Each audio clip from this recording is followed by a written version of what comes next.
이제 다음 주면 벌써 4월 달이네요. T.S. 엘리엇이 4월을 잔인한 달이라고 했는데, 이 잔인하다는 말은 역설적 표현이겠죠. 황무지에서도 라일락을 피게 하는 잔인한 계절, 공부하기 싫고 놀고 싶은 계절입니다.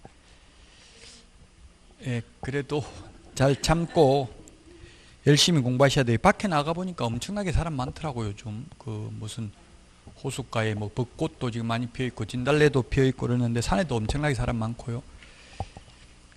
그래서 어제는 집에만 있었어요. 아니 무서워가지고 이게 감기 걸리거나 또 코로나19 걸리면 골치 아프잖아요. 제가 걸리면 한 수천 명이 격리돼야 되니까 여러분들도 건강관리 잘 하시고요.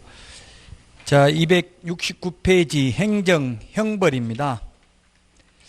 오늘 프린터, 거기 행정처분하고 같이 되어 있는 프린터가 있는데 이것도 단순히 암기해야 되는 내용입니다. 공인중개사법하고 부동산거래 신고 등에 관한 법률을 같이 기억을 하셔야 되겠습니다. 자, 그러면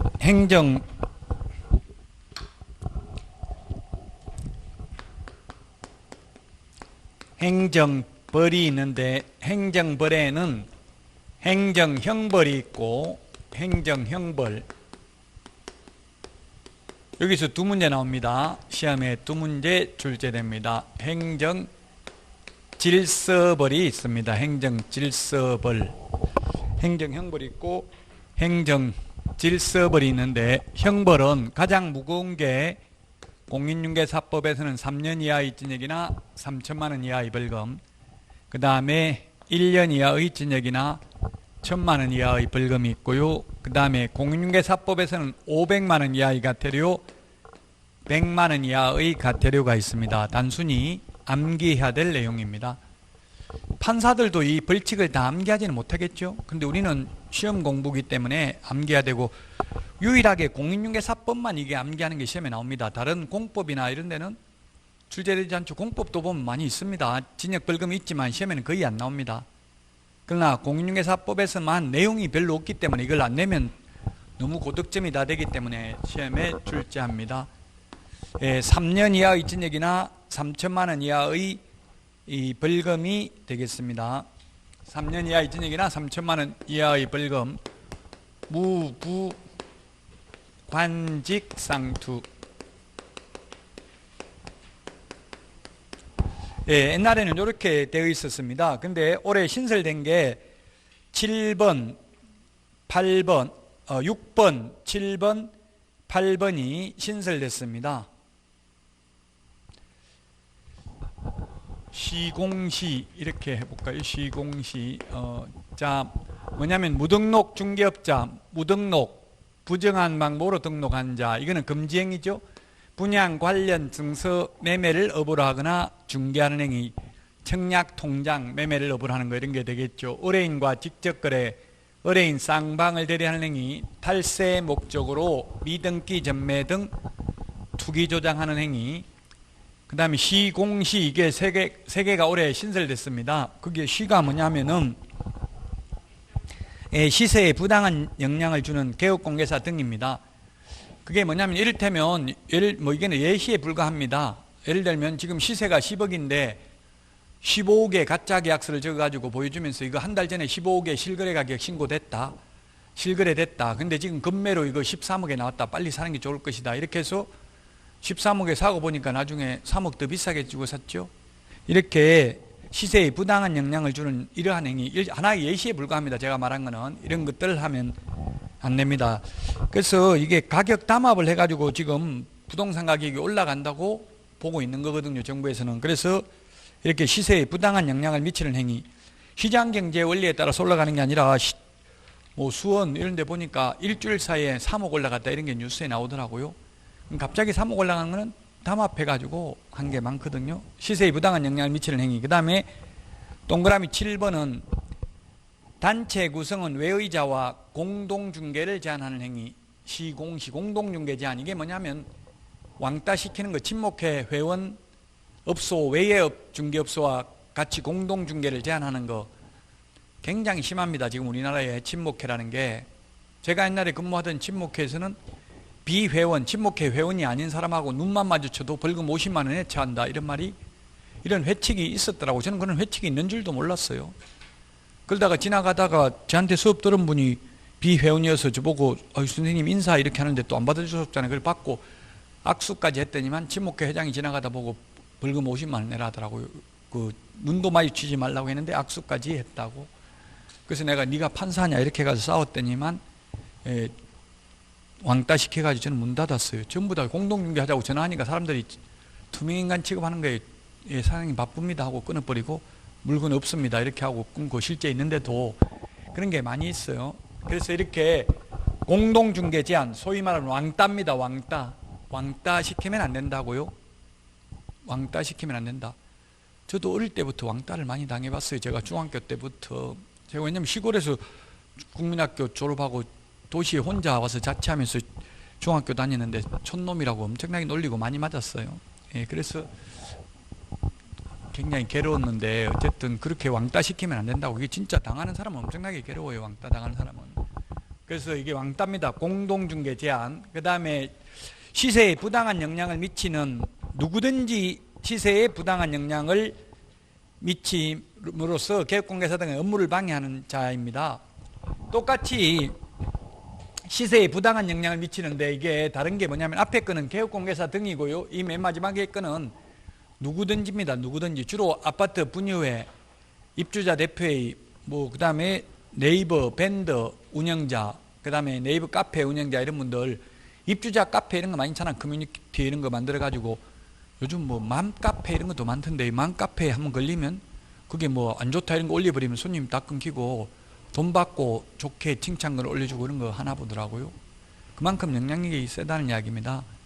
그래서 이제 이게 시세에 부당한 영향을 줌으로써 개업공개사의 업무를 방해하는 겁니다. 예를 들면 우리 집 5억 밑으로 올리지 말라 중개업소에 압력 내가지고, 그러면 말 안 들으면 그 중개업소는 왕따시키고 다른 중개업소, 말 잘 듣는 중개업소만 거래하고 너는 문 닫게 만들겠다 이렇게 업무 방해하면 3년 이하의 징역이나 3천만 원 이하의 벌금이라고요.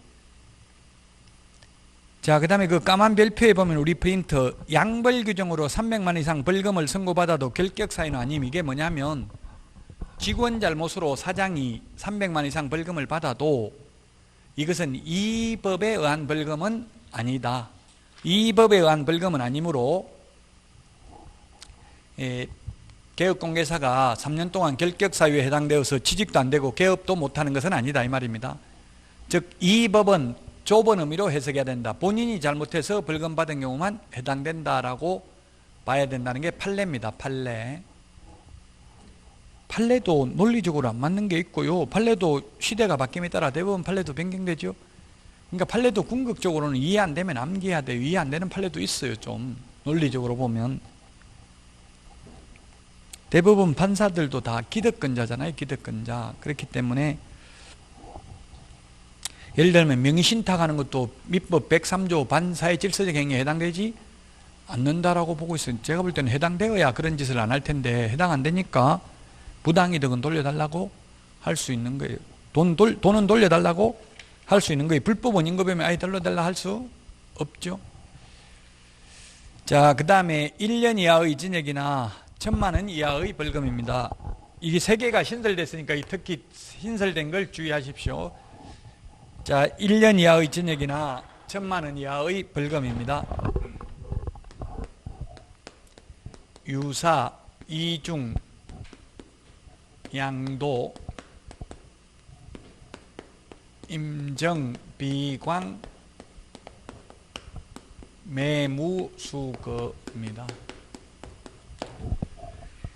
유사명칭 사용금지입니다. 공인중개사가 아닌 자가 공인중개사 그 밖에 이와 유사한 명칭을 사용하는 경우, 그 다음에 개업 공인중개사가 아닌 자가 공인중개사 사무소 또는 부동산 중개라는 유사명칭을 사용하는 경우, 그 다음에 이중 등록, 이중 소속, 이중 사무소 세 개가 해당됩니다. 이중 계약서는 징역벌금 대상이 아니죠. 그 다음에 등록증, 자격증, 양도 대여한 자, 양수 대여받은 자입니다. 그 다음에 임시중개시설물 소위 떴다방 설치한 경우 정보 거짓 공개한 거래정보사업자, 거래정보사업자에게 대해서 징역벌금은 요거 하나밖에 없습니다. 협회는 징역벌금 없고 오직 500만 원 이하의 과태료라고 했습니다. 그 다음에 비밀준수 의무 위반, 비밀준수 의무 위반 요거 하나만 유일하게 반의사 불벌죄입니다. 피해자의 명시된 의사에 반하여는 벌할 수 없습니다. 그 다음에 개업공개사가 아닌 자가 부동산에 대한 표시 광고를 한 경우입니다. 개업공개사가 아닌 자는 부동산에 대한 표시 광고를 할 수 없습니다. 그 다음에 매매를 업으로 한 경우, 무등록 중개업자와 협력하는 행위, 중개보수 또는 실비를 초과해서 받는 행위, 거짓된 은행, 그 밖에 의뢰인의 판단을 거르치게 하는 행위입니다. 자, 그 다음에 500만 원 이하의 과태료가 또 신설됐는데, 신설된 것을 밑줄 쳐놨습니다. 올해 신설된 게 확, 개운, 해공, 명령, 교가 있었는데 3개가 신설됐습니다. 9번, 10번, 11번 신설된 것을 특히 유념하셔야 됩니다. 신설된 거, 자, 확, 개운, 해공, 명령교. 구체적 기준이 500만 원, 그 다음에 구체적 기준이 400만 원, 그 다음에 구체적 기준이 300, 구체적 기준이 200, 구체적 기준이 100만 원이 있습니다. 확인 설명 근거 자료 제시하지 않고 확인 설명도 하지 않는 경우 둘 다 위반하면 500만 원입니다. 둘 중에 하나를 위반하면 400에서 250으로 올해 받겠다고 했어요. 둘 중에 하나를 안 하면 250으로 받겠다. 그 다음에 협회에 대해서 개선 명령을 했는데 협회가 따르지 않는 경우, 운영규정을 위반한 거래정보사업자 해임 징계 요구를 따르지 아니한 협회입니다. 협회는 오로지 500만 원 이하의 과태료밖에 없습니다. 그 다음에 공제사업 운용 실적을 매 회계년도 종료 후 3개월 이내에 일간신문 또는 협회보에 공시하고 협회 인터넷 홈페이지에 게시해야 됩니다. 그 다음에 감독상 명령을 위반한 협회와 거래정보사업자는 500만 원 이하의 과태료, 구체적 기준 200입니다. 그 다음에 연수교육을 안 받으면 아까 500만 원 이하의 과태료라고 했는데 구체적 기준은 최대 500만 원입니다. 최대 500만 원. 그래서 헷갈려요. 이게 최대 500만 원이 아니라 최대 100만 원입니다. 그래서 100만 원 이하의 연수교육 안 받으면 100만 원 이하의 과태료, 이거는 X예요. 500만 원 이하의 과태료입니다. 다만 대통령령의 구체적 기준은 최대 100만 원이라고요. 최대 100만 원이면 이게 2분의 1을 더할 수 있으니까 150만 원까지 부과할 수도 있죠. 그래서 100만 원 이하라고 하면 X입니다. 자, 요것만 구체적 기준이 나와 있고요. 나머지 3개는 아직 구체적 기준이 안 나와 있어요. 대통령령에 8월 달부터 시행되니까 곧 나올 거예요. 그래서 이거는 어디다 넣을지 몰라가지고 맨 뒤에다 놔놨다고요. 구체적 기준이 아직 안 정했기 때문에. 왜? 구체적 기준이 500, 400, 300 무거운 거부터 했잖아요. 근데 이거는 구체적 기준을 지금은 알 수가 없습니다. 9번에 부당한 표시광고입니다. 부당한 표시광고. 부당한 표시광고가 뭐냐 하면 허위매물 올리는 걸 말합니다. 허위매물. 우리 표시광고 할 때 사무소, 명칭, 소재지, 연락처, 성명을 표기하지 않는 경우는 100만 원 이하의 과태료입니다. 여기서 부당한 표시광고는 허위매물 올리는 거라고요. 물건도 없는 걸 올린다든지, 또는 월세 20만 원 있다, 월세 40, 50인데 20만 원짜리 있다 전화하니까 진짜 있냐, 빨리 오세요, 금방 나갑니다 이렇게 해놓고 가니까 금방 나오고 없다 이렇게 하는 거, 이런 부당한 표시광고 하면 500만 원 이하의 과태료입니다. 그 다음에 모니터링 자료 제출을 거부한 정보, 통신, 서비스 제공자입니다. 이런 부당한 표시 광고를 했는지를 모니터링 할 수 있다고요? 모니터링 해가지고 자료 제출을 요구했습니다. 정보, 통신, 서비스 제공자. 여기서 정보, 통신, 서비스 제공자라 하면 네이버 부동산, 직방, 뭐 다방 이런 거 있잖아요. 그런 것처럼 이런 사람들한테 그 부당한 표시 광고를 했는지 확인하기 위해서 모니터링 자료 제출을 요구했는데 거부하면 500만 원 이하의 과태료입니다. 그 다음에 11번 모니터링 결과에 따라 정보 통신 서비스 제공자에게 이 법 위반이 의심되는 표시 광고에 대한 확인 또는 추가 정보의 게재 등 필요한 조치를 요구했는데 이를 거부한 경우 500만 원 이하의 과태료입니다. 모니터 그 컴퓨터 모니터, 텔레비전 모니터 화면 이런 말 하죠. 그 화면 지켜보고 있는 게 모니터링입니다. 그러니까 감시, 감독, 뭐 관찰 이런 의미입니다. 여기서는 관찰보다는 감시 이런 게 더 좀 맞겠죠. 어쨌든 모니터링이라는 말을 지금 뭐 코로나 뭐 이것도 자가격리하는지 모니터링 하겠다 이런 말 하죠. 그 말은 감시하겠다 이런 뜻이겠죠. 감시라고 하면 약간 부정적 의미인데 모니터링이라고 하면 약간 고급진다는가 봐. 이게 외래어를 쓰면 요즘 뭐 양준일 이런 애들이 와가지고 이런 분들이 와가지고 영어를 엄청나게 많이 쓰더라고요. 그러니까 이 모니터링이라는 게 거의 우리나라 말처럼 됐어요. 법조문에 모니터링이라고 되어 있습니다. 자, 이 세 개 신설된 거 9번, 10번, 11번 신설된 거 특히 주의하십시오. 밑줄 친 게 신설됐습니다. 500만 원 이하의 과태료. 항상 신설될 때는 100만 원 이하의 과태료는 신설되지 않았습니다. 왜냐하면 화폐 가치가 떨어졌기 때문에 1983년도 법을 제정할 때는 개인에게는 100만 원 이하의 과태료, 법인, 거래정보사업자와 협회에는 500만 원 이하의 과태료를 부과했는데 지금은 개인에게도 전부 500만 원 이하의 과태료입니다. 신설된 것들은. 신설된 것은 그래서 모두 500만 원 이하의 과태료입니다. 자, 그 다음에 100만 원 이하의 과태료입니다. 100만 원 이하의 과태료 9가지가 있습니다. 100만 원 이하의 과태료.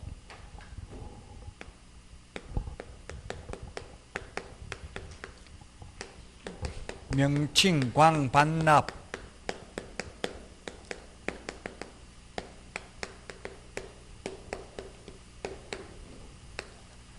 구체적 기준이 50만 원, 그 다음에 구체적 기준이 30만 원, 구체적 기준이 20만 원이 있습니다. 이 구체적 기준의 2분의 1 범위 내에서 늘리거나 줄일 수 있다고 했어요. 우리 프린트구 56번에 2분의 1에 보면은 동그라미 3번 자격정지, 동그라미 4번 업무정지, 동그라미 5번 500만 원 과태료, 동그라미 6번 100만 원 이하의 과태료 요 4개를 네모하시고요. 3번 4번의 자격정지 업무정지는 국토교통부령, 500만 원 과태료 100만 원 과태료의 구체적 기준은 대통령령에 규정되어 있습니다. 그 구체적 기준의 2분의 1 범위 내에서 늘리거나 줄일 수 있습니다. 2분의 1입니다. 자, 그래서 명칭 표시 위반인데 개업공개사가 공인중개사 사무소 또는 부동산 중개라는 명칭을 사용하지 않는 경우 부칙 개업공개사 즉 중개인이 자격증이 없으면서 공인중개사 사무소라는 명칭을 사용하는 경우, 그 다음에 개업 공인중개사가 광고하면서 사무소 명칭, 소재지, 연락처, 성명을 표기하지 않는 경우입니다. 아까 부당한 표시 광고하면 500만 원 이하의 과태료였죠. 허위매물 올리면 500만 원 이하의 과태료. 이거는 허위매물 올린 게 아니라 사무소 명칭, 소재지, 연락처, 개업공개사 성명을 표기하지 않는 경우입니다. 그 다음에 등록 취소되고 7일 이내 반납 안 하면 50만 원 구체적 기준, 자격 취소되고 7일 이내 반납 안 하면 구체적 기준 30만 원입니다. 그 다음에 손해배상을 보장하기 위한 보정 설정을 하고 그 보정관계 증서를 교부하지 않거나 보장금액 등을 설명하지 않는 경우, 그 다음에 사무소 이전 신고 의무를 위반한 경우 게시 의무, 게시해야 되는 게 4가지 있었죠. 등수, 보자, 등록증 원본 이런 걸 게시하지 않는 경우, 그 다음에 3월 초과 무단 휴업, 폐업신고, 재개신고, 변경신고 위반이 100만 원 이하의 과태료고요. 6월 초과 무단 휴업은 등록을 취소할 수 있다라고 했습니다. 자, 그래서 100만 원 이하의 가태료까지 모두 다 했네요. 우리 앞에 그 업무 위탁하고 이건 안 했구나. 100만 원 이하의 가태료. 자, 일단 다 했습니다. 공인중개사법을 다 했는데 앞에 형벌 하기 전에 앞에 안 했네요. 이거 수수료하고 포상금, 보칙 264페이지 안 했죠? 264페이지 안 했잖아요. 264페이지 업무위탁입니다. 업무위탁. 양가로 1번 실무교육, 양가로 2번 시험 업무가 있습니다. 업무위탁. 업무위탁을 안 했네요. 264페이지. 업무위탁인데 첫 번째 교육입니다. 교육, 실무교육, 연수교육, 그 다음에 직무교육. 이런 교육위탁은 어디에 할 수 있느냐면 대학, 전문대 등 고등교육법에 의한 학교에 위탁할 수 있고요. 그 다음에 협회에 위탁할 수 있고요. 협회. 그 다음에 세 번째 공기업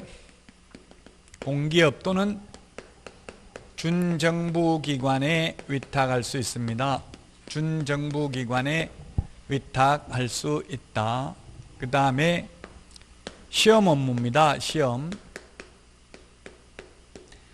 원래 시도지사가 실시를 해야 되는데 시험 어디다 위탁할 수 있느냐 하면은 공기업 또는 준정부기관. 그래서 지금 현재 우리는 준정부기관인 산업인력공단에 위탁이 되어 있습니다. 그런데 협회에도 위탁할 수 있습니다.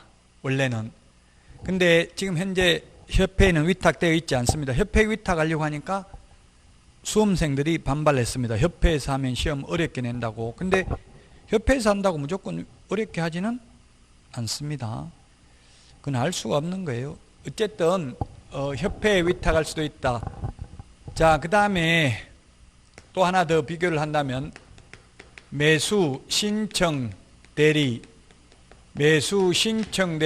실무교육, 매수 신청 대리 실무교육 지정 승인 요청할 수 있는 곳은 우리 프린트 53번 할 때 아까 이야기를 했죠. 매수 신청 대리 실무교육 지정 승인 요청은 대학,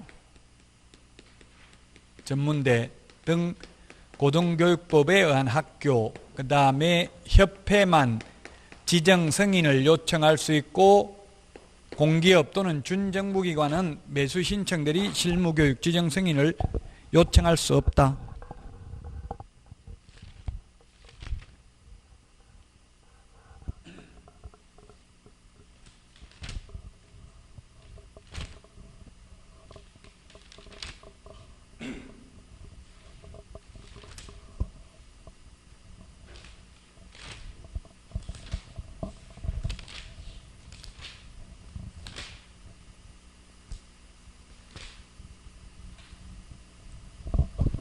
거기 우리 교재 513페이지 맨 뒤에 보면 513페이지 513에 보면은 거기에 매수 신청 대리 실무교육 법원 행정처장이 지정하는 교육기관에서 부동산 경매 관련 실무교육을 받아야 된다. 513페이지 맨 위에서 5번째 줄에 있는데 어쨌든 여기에 우리 프린트 53번에도 있습니다. 53번에도 보면은 위탁 지정 승인 요청할 수 있는 곳이 정해져 있습니다. 그래서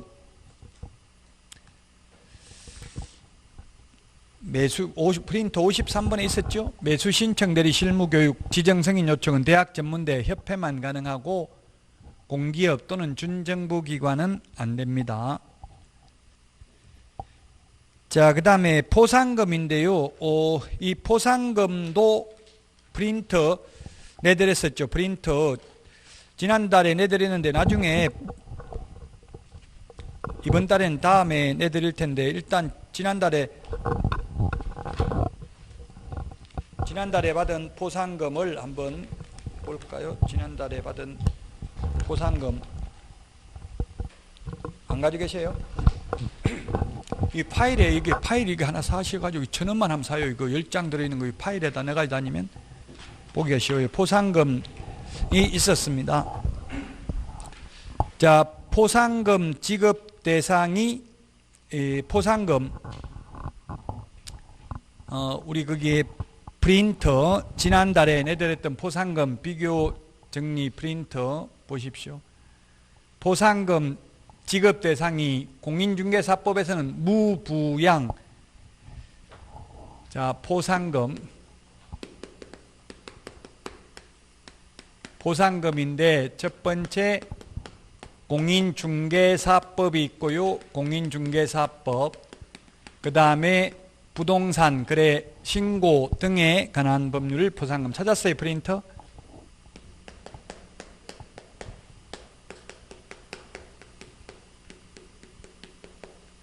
부동산 거래 신고법 할 때 올해 이번 달에 그럼 다시 또 내드리도록 하겠습니다. 지난달에 내드린 거 그대로 보시면 돼요.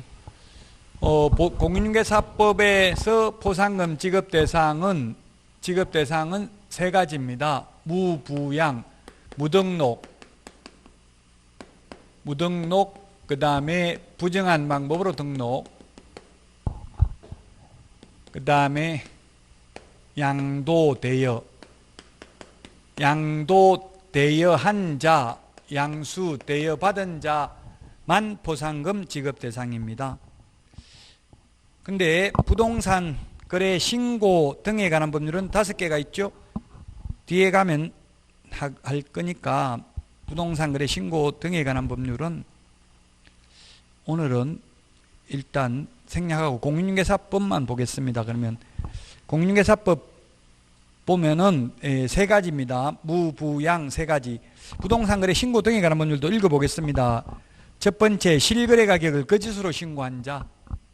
거짓 신고하면 취득 가격의 100분의 5 범위 내에서 과태료를 부과합니다. 그 다음에 또 그 부동산 거래 신고 등에 관한 법률 보니까 계약을 체결하지 아니하였음에도 불구하고 거짓으로 부동산 거래 신고를 한 자입니다. 이게 어떻게 보면 이렇게 하면 시세에 부당한 영향을 미치는 행위에 또 해당될 수도 있겠죠. 거짓으로 해가지고 그거 보여주면서 자 이거 비싸게 거래됐다 이런 식으로 속이면 우리 공인중개사법에서는 3년 이하의 징역이나 3천만 원 이하의 벌금에 해당될 수도 있습니다.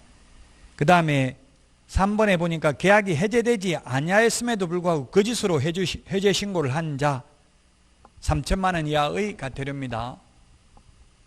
해제됐는데 해제 신고를 안 한 자는 그 포상금 지급 대상이 아닙니다. 해제 안 됐는데 해제 신고를 한 자 포상금 지급 대상이라고요. 그 다음에 4번에 보니까 변경 허가를 받지 아니하고 토지거래계약을 체결한 자 또는 거짓이나 부정한 방법으로 허가를 받은 자 2년 이하의 징역 또는 땅의 토지 취득 가격의 100분의 30에 상당한 금액 이하의 벌금입니다. 그 다음에 허가받은 자가 허가받은 목적대로 이용하지 않는 경우 토지를 이런 경우에 10% 이하 이행강제금을 부과합니다. 10% 이하 이행강제금. 이게 포상금 지급 대상이라고요.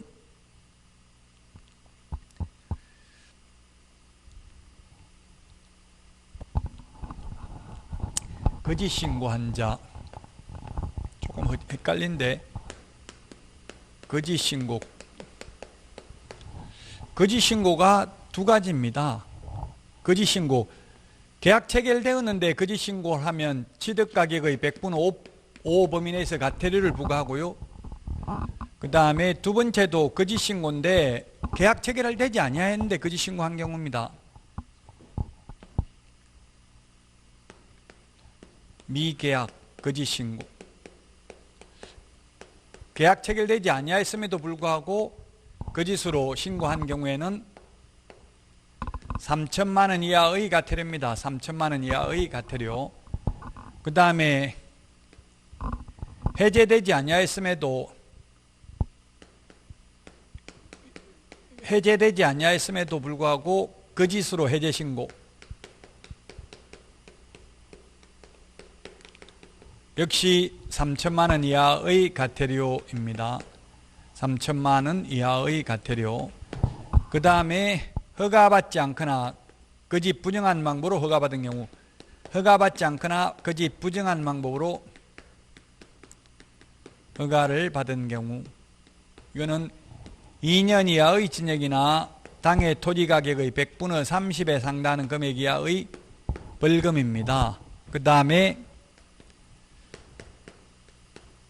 허가받은 목적으로 미이용입니다. 미이용. 이거는 이행강제금, 이행강제금 10% 범위 내에서 이행강제금 부과 대상입니다. 무등록 중개업자와 부정한 방법으로 등록한 자는 3년 이하의 징역이나 3천만 원 이하의 벌금이고요. 양도 대여한 자는 1년 이하의 징역이나 1,000만 원 이하의 벌금입니다.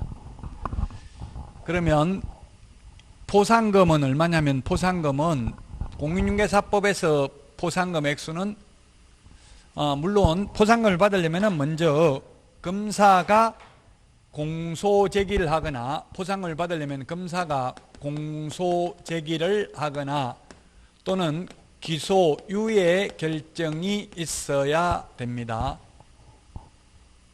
그 다음에 거짓신고, 이거는 전부 다 과태료가 부과되어야 합니다. 과태료가 부과되어야 한다. 요거는 과태료가 부과되어야 하고요. 포상금 받으려면 과태료가 부과되어야 하고요. 그 다음에 허가받지 아니하거나 거짓 부정한 방법으로 허가받은 경우는 공소제기 또는 기소유예 결정이 있어야 되고요. 허가받은 목적으로 사용하지 않는 경우, 이용하지 않는 경우는 이행명령이 있어야 됩니다. 포상금 받으려면 이행명령이 있어야 되고요. 그 다음에 포상금 액수는 얼마냐면, 공인중개사법에서는 포상금이 50만 원입니다. 근데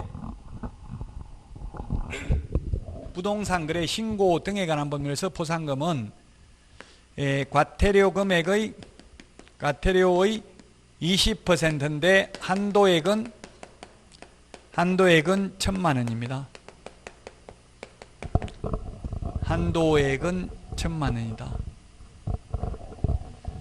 그 다음에 이게 허가받지 아니하거나 부정한 방법으로 허가받은 경우, 허가받은 목적으로 이용하지 않는 경우는 포상금이 50만 원이 되겠습니다.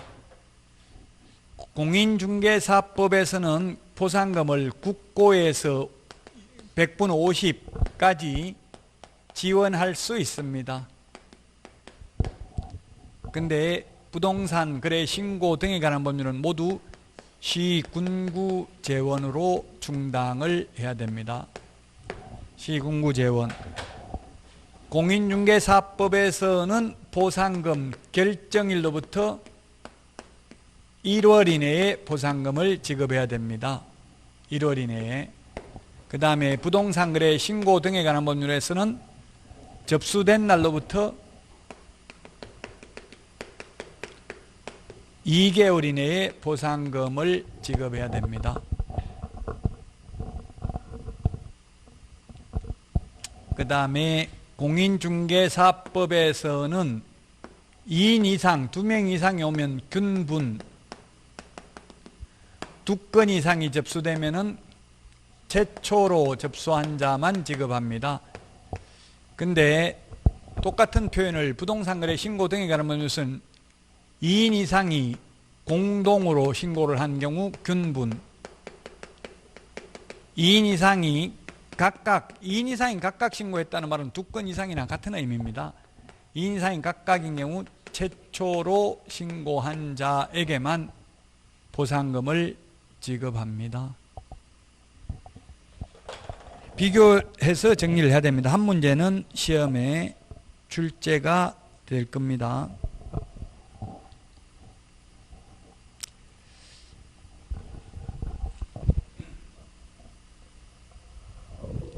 공인중개사법은 행정기관에 의해서 발각되기 전에 신고를 해야 됩니다. 자, 그래서 포상금을 정리를 했고요. 포상금, 부동산 거래 신고 등에 관한 법률 할 때 또 한 번 더 볼 수 있을 겁니다. 뒤에. 자, 그 다음에 수수료입니다. 267페이지 수수료인데요. 수수료. 수수료 납부해야 되는 것은 우리 프린터에도 있죠. 프린터 52번에 있습니다.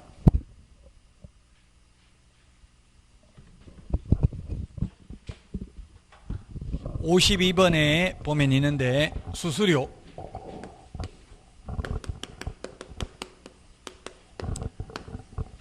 프린터 여러분들은 보시면 되겠습니다. 응시 수수료와 자격증 재교부 수수료는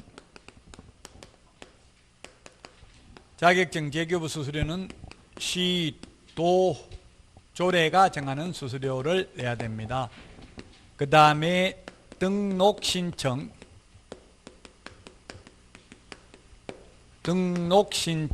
그 다음에 등록증 재교부 신청, 그 다음에 분사무소 설치 신고, 그 다음에 분사무소 설치 신고 필정 재교부, 요건 시군구 조례가 정하는 수수료를 내야 됩니다. 그런데 처음에 자격증을 줄 때, 자격증을 교부할 때에는 수수료 안 냅니다. 자격증 교부는 수수료 안 냅니다. 분실해서 재교부 받을 때는 수수료를 내야 됩니다. 그 다음에 국토교통부 장관이 직접 시험을 시행하는 경우, 국장이 국토교통부 장관 줄임말이죠. 국토교통부 장관이 공고하는 수수료를 내야 됩니다. 그 다음에 시험을 위탁한 경우에는, 시험 업무를 산업인력공단에 위탁한 경우에는 위탁한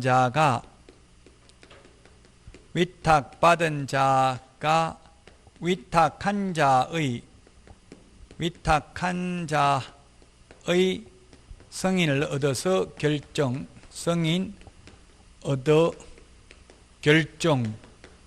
공고하는 수수료를 내야 됩니다.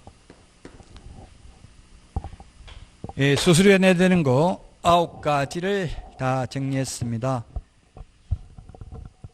예, 우리 교재 268페이지까지. 자, 여기까지 해서 이제 공인중개사법을 모두 다 했죠? 빠진 거 있어요? 없죠. 공인중개사법 다 했고, 이제 쉬었다가 286페이지, 286 부동산 거래 신고 등에 관한 법률, 부동산 거래 신고 등에 관한 법률이 작년에 7문제 출제됐습니다. 또 어렵습니다. 최근에 이게 개정된 부분이 많기 때문에 쉬었다 하도록 하겠습니다. 오늘 내드린 문제 다 풀어보시기 바랍니다.